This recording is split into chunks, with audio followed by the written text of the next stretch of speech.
medieval-tinged prequel Doom: The Dark Ages. Yes, the new Doom pivots from Eternal's platforming and instead literally grounds its combat in strafe-heavy gameplay with an emphasis on power. Sure, the great guns are still there, this is Doom after all, and that very much includes the new Skull Crusher that stood out in the reveal trailer. You know, the one that eats the skulls of your fallen enemies as ammunition and spits them back out at the still living bad guys in smaller, higher velocity chunks. But the Dark Ages also places a huge premium on your 3 melee weapons. The default electrified gauntlet, which can be charged up, the flail, and the star of the reveal trailer from last summer, the shield saw, which can be thrown or used to block, parry, or deflect.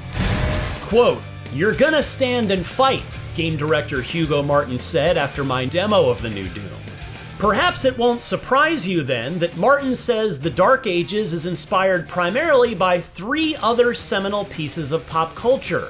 The legendary original Doom, Frank Miller's Batman: The Dark Knight Returns graphic novel, and Zack Snyder's 2006 classic movie 300, perhaps not coincidentally based on a graphic novel by Frank Miller.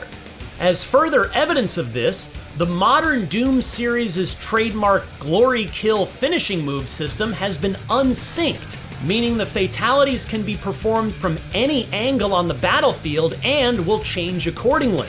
This is to account for the hordes of enemies that will be around you all the time. Yes, like 300 and the original Doom, you'll be surrounded by bad guys in combat bowls that have been significantly widened in the Dark Ages.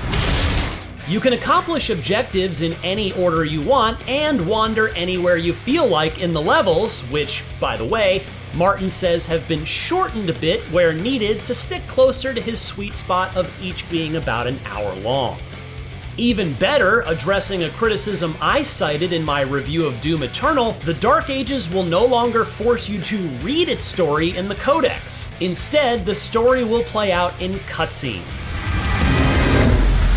And the story will, quote, "take you to the far reaches of the Doom universe," id says, with a big story described as, quote, "a summer blockbuster event with everything on the line, as your power as the Slayer is coveted by your enemies." Martin also made a point to emphasize that the development team is focusing on simplifying the control scheme, believing that in hindsight, Doom Eternal made the controls too complex. Martin said the team wanted something that felt intuitive so that when they pressure the player, they're not reaching for buttons they're not familiar with.